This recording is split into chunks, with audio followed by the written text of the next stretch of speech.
السلام علیکم۔ آپ دیکھ رہے ہیں اسلام کی باتیں، اور ہم حاضر ہوئے ہیں آپ کے سامنے اسلامی سال کا آخری مہینہ، جس مہینے کو عید الاضحیٰ کے نام سے جانتے ہیں۔ اسی مہینے پر اسلامی سال ختم ہو جاتا ہے، اس کے بعد ایک نیا سال شروع ہوتا ہے، اسلامی نیا کیلنڈر شروع ہوتا ہے، اور اسلامی سال کا پہلا مہینہ محرم الحرام ہوتا ہے، اور اس کا آخری مہینہ ذی الحجہ یا عید الاضحیٰ کا مہینہ ہوتا ہے۔ گویا کہ اسلام کا سال شہادت پر شروع ہوتا ہے اور قربانی پر ختم ہو جاتا ہے۔ اللہ تبارک و تعالیٰ قرآن پاک میں ارشاد فرماتا ہے، فصلی لربک وانحر، تو تم نماز پڑھو اور اپنے رب کے نام سے قربانی کرو۔ قربانی اور عید الاضحیٰ کے فضائل کے بارے میں، اس کی اہمیت و فضیلت کے بارے میں بہت سی احادیث مبارکہ وارد ہیں۔ ایک حدیث پاک ہے، ترمذی کی حدیث پاک ہے، جس کو حضرت عائشہ صدیقہ رضی اللہ تعالیٰ عنہ بیان کرتی ہیں کہ رسول اللہ صلی اللہ علیہ وسلم نے ارشاد فرمایا کہ قربانی کے ایام میں قربانی سے بہتر کوئی عمل نہیں ہے اللہ کے نزدیک۔ اگر کوئی بندہ قربانی کے بدلے میں قربانی کے رقم کو صدقہ کر دے، یا اس کے قربانی کے رقم کے برابر، یا اس کو ڈبل کر دے، یا اس سے کئی گنا زیادہ اگر وہ اللہ کی راہ میں صدقہ کر دے، پھر بھی اللہ کی راہ میں وہ جو عمل ہے قربانی کا اس سے افضل نہیں ہے۔ یعنی آپ کچھ بھی کر لو، 1000 رکعت نفل نماز پڑھ لو، ہزاروں لاکھوں روپے خدا کی راہ میں صدقات و خیرات کر دو،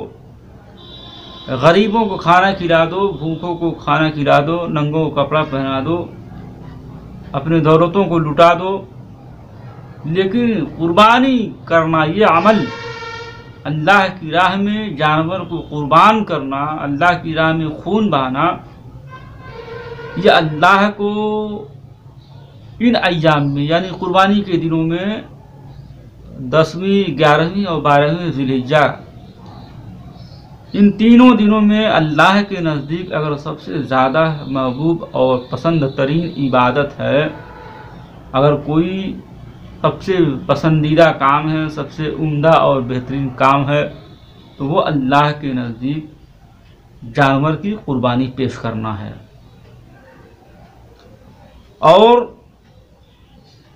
صحابہ نے عرض کیا، یا رسول اللہ صلی اللہ علیہ وسلم، یہ قربانی کیا ہے؟ تو اللہ کے رسول صلی اللہ علیہ وسلم نے ارشاد فرمایا، قربانی میرے جد امجد حضرت ابراہیم علیہ السلام کی سنت ہے، اور قربانی کرانے والے کے نامہ اعمال میں قربانی کے جانور کے ہر بال کے بدلے نیکیاں لکھ دی جاتی ہیں۔ ایک حدیث پاک میں آیا کہ اللہ کے رسول صلی اللہ علیہ وسلم نے ارشاد فرمایا، قربانی پل صراط سے گزرنے کے لیے سواری کا کام دے گا، پل صراط سے گزرنے کے لیے سواری کا کام دے گا۔ اور یہ قربانی وہ عمل ہے کہ جانور کا خون زمین پر گرنے سے پہلے، جانور کے خون کا قطرہ زمین پر گرنے سے پہلے ہی اللہ تبارک و تعالی اس قربانی کو، اس عبادت کو قبول فرما لیتا ہے۔ اللہ اکبر۔ ہاں، قربانی نام و نمود، شہرت کے لیے نہ کیا جائے، بلکہ قربانی صرف اللہ کی رضا کے لیے، رسول کی رضا کے لیے، اللہ کی خوشنودی کے لیے، رسول کی خوشنودی کے لیے کیا جائے۔ خلوص للہیت کے لیے، خلوص للہیت کے ساتھ قربانی کو کیا جائے تو انشاءاللہ تبارک و تعالی قربانی کے جانور کے خون کا قطرہ زمین پر گرنے سے پہلے اللہ تبارک و تعالی اس قربانی کو قبول فرما لیتا ہے۔ محترم حضرات، یہ قربانی حضرت ابراہیم علیہ السلام کی یادگار ہے۔